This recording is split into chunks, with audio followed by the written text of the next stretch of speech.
नमस्कार दोस्तों, आप सभी का स्वागत है फाइनेंशियल एस्ट्रोलॉजी ग्लोबल चैनल पे। आज हम बात करने वाले हैं पंचक के बारे में। काफ़ी लोगों का रिक्वेस्ट था कि पंचक पे एक वीडियो बनाई जाए कि क्या हमें उस पे काम करनी चाहिए कि नहीं, ठीक है? तो स्टॉक मार्केट में हर दिन पैसा नहीं बनता है और किसी दिन अच्छा भी बनता है ना? कई बार ऐसा होता है कि पैसा बहुत ज़्यादा बन जाता है, कई बार होता है कि पैसा बहुत ज़्यादा डूब भी जाता है। लेकिन कभी सोचा है कुछ स्पेसिफिक डेट्स या टाइम पीरियड्स ऐसे होते हैं जहां गलती से भी ट्रेड करना महंगा पड़ सकता है। आज हम बात करेंगे एक ऐसे 5 दिन के पीरियड की जिसे वैदिक एस्ट्रोलॉजी में हम पंचक काल भी कहते हैं, राइट? तो क्या ये सच में मार्केट के लिए वार्निंग से साइन देता है या पंचक में ट्रेडिंग हमें अवॉइड करनी चाहिए? और सबसे जरूरी, क्या इसका कोई प्रूफ है? तो ये सारी चीज़ों पे हम बात करेंगे। चलिए चलते हैं और इसको समझते हैं डिटेल में। हम समझते हैं कि पहले पंचक होता क्या है।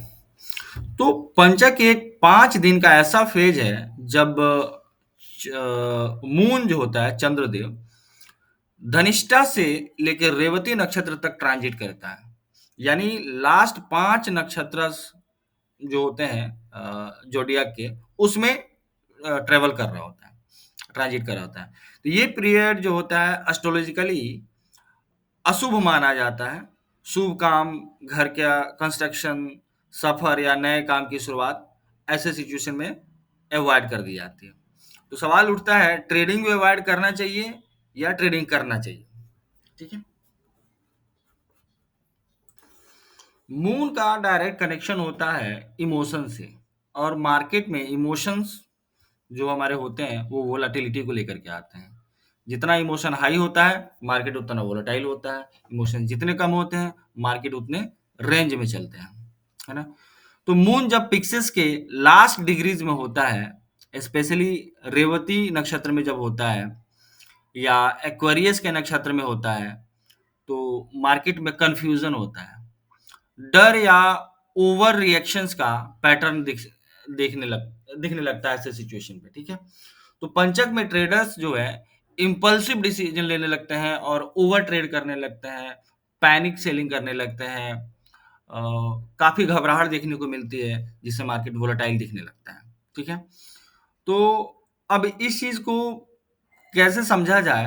तो इसको समझने के लिए ना हमने कुछ बैक टेस्ट के रिजल्ट्स निकाले हैं, कुछ डेट्स भी दिए हैं, है ना? तो कुछ बैक टेस्ट मैं दिखा देता हूँ, कुछ डेट्स मैं आपको दे देता हूँ, और आप चाहें तो गूगल से भी कुछ ऐसे डेट्स निकाल करके बैक टेस्ट कर सकते हैं। ये 5 दिन का जो पीरियड होता है, आप गूगल पे करेंगे, हर बार का आपको पीरियड मिल जाएगा, और उसमें जाकर के अगर आप बैक टेस्ट करेंगे, तो आपके समझ में आएगा कि हमें मार्केट में काम नहीं करना चाहिए, है ना? चलिए अब देखते हैं, जैसे कुछ डेट्स हैं।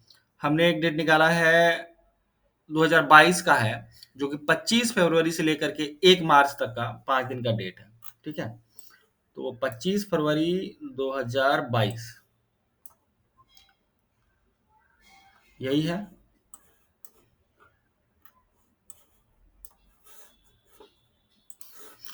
ये है वो डेट जिसके अंदर 2 दिन आए थे, है ना? इस 5 दिन के अंदर 2 वर्किंग डे आए थे। आप अगर आप इसमें देखें, मैं इसको थोड़ा हटाता हूँ या फिर इसको थोड़ा-सा चौड़ा कर देता हूँ, क्लियर हो जाएगा। अब ये दोनों जो ग्रीन कैंडल दिख रहे हैं, अब ये ग्रीन कैंडल कैसे बन रहा है? अब ध्यान दीजिए, उसके पहले एक रेड कैंडल था जिसका क्लोजर यहाँ था। उसके बाद अचानक से गैप अप ओपनिंग होती है यहाँ पे, और फिर नेक्स्ट डे का जो कैंडल बनता है, अचानक से गैप डाउन ओपनिंग होती है और मार्केट चला जाता है ऊपर, है ना? तो ये टोटली कंफ्यूज्ड मार्केट है। इसमें मतलब कोई क्लैरिटी है ही नहीं कि मार्केट क्या कर रहा है। तो ऐसे कुछ सिनेरियो बनते हैं। जनरली आपको बेयरिशनेस देखने को मिलती है, ठीक है? तो अगर डायरेक्ट बेयरिशनेस देखने को मिलती है तब तो ठीक है, लेकिन इस तरह का कंफ्यूजन देखने को मिलता है तो उसमें हो जाती है प्रॉब्लम, ठीक है? अब इसमें देखा जाए तो उस टाइम पे रसिया यूक्रेन का थोड़ा सा टेंशन चल रहा था, है ना? और फिर उसके बाद आप देखेंगे तो मार्केट में गिरावट हुई है, और अच्छी खासी गिरावट हुई है वो यूक्रेन टेंशन की वजह से। दूसरा डेट हमने निकाल के रखा था 15 सितंबर से लेकर के 19 सितंबर तक का, जो कि है 2023 में, ठीक है?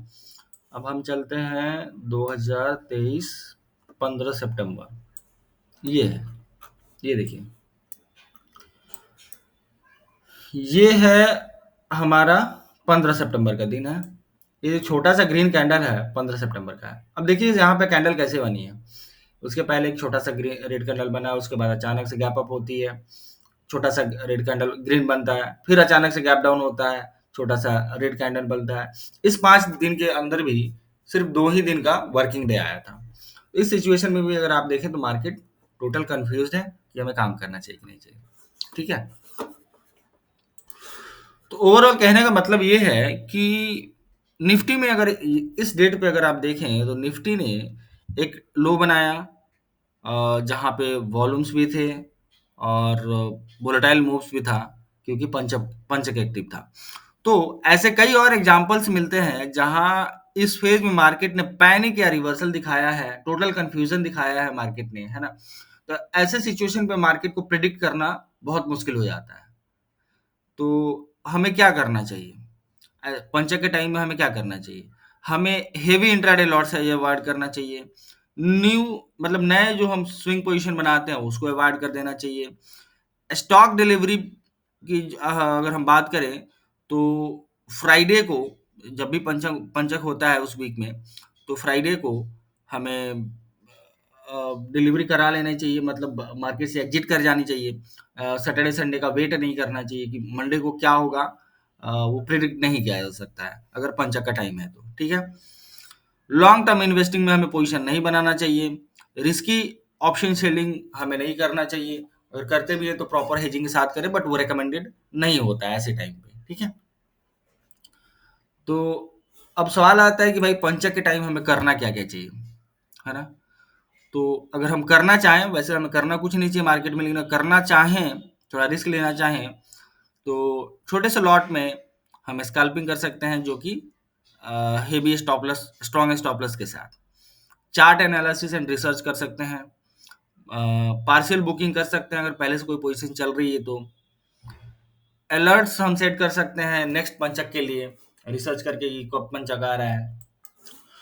तो मेरा कहने का मतलब ये है कि जब भी पंचक का डेट आता है, तो वहाँ पे रुक जाना है, पैनिक नहीं होना है, डरना नहीं है, कन्फ्यूजन नहीं होना है। वहाँ पे या तो मार्केट से हमें बाहर हो जाना है, या फिर जो पुराने हमारे ट्रेड्स चल रहे हैं उसको मैनेज करना है। नए पोजीशन कुछ भी नहीं बनाना है।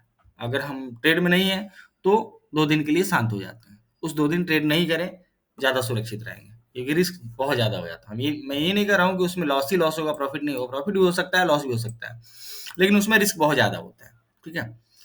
अब इस तरह से मैं कुछ पंचक के डेट दे देता हूँ, जो कि 2025 में, सॉरी हाँ, 2025 में आने वाले हैं। जो अगले 3 पंचक हैं, उनका मैं डेट दे देता हूँ।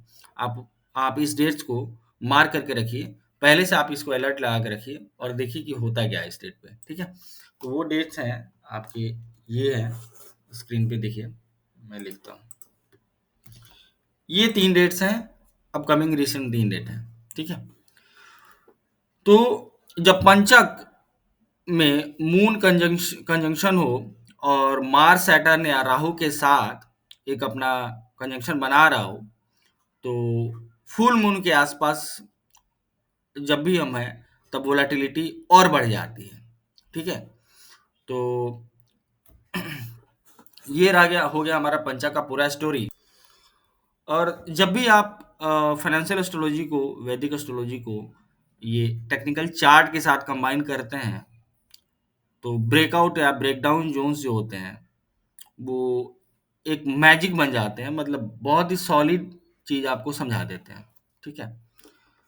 तो ये था आज का हमारा पूरा पंचक का स्टोरी। क्या आपको पंचक के दिनों में ट्रेड करते हैं और या नहीं करते हैं? इस चीज़ को थोड़ा-सा आप अगर आप चाहें तो क्लैरिफ़ाई कर सकते हैं कमेंट सेक्शन में। ठीक है? अब जो अब मतलब जो भी जानकारी मिल गई है, तो अगले पंचक में स्मार्ट ट्रेडर की तरह हम काम कर सकते हैं। अगर आप चाहते हैं कि मैं हर पंचक के लिए मंथली अलर्ट कैलेंडर बना करके दे दूं, सेक्टर वाइज इम्पैक्ट बता दूं, तो आप कमेंट में लिख करके बता सकते हैं। मैं उस चीज़ पे भी एक वीडियो बना करके लाऊंगा। ठीक है? चलिए फिर मिलते हैं नेक्स्ट वीडियो में। तब तक के लिए हैप्पी ट्रेडिंग। और जहां ग्रह बनते हैं, पैसा का वही रास्ता बनता है।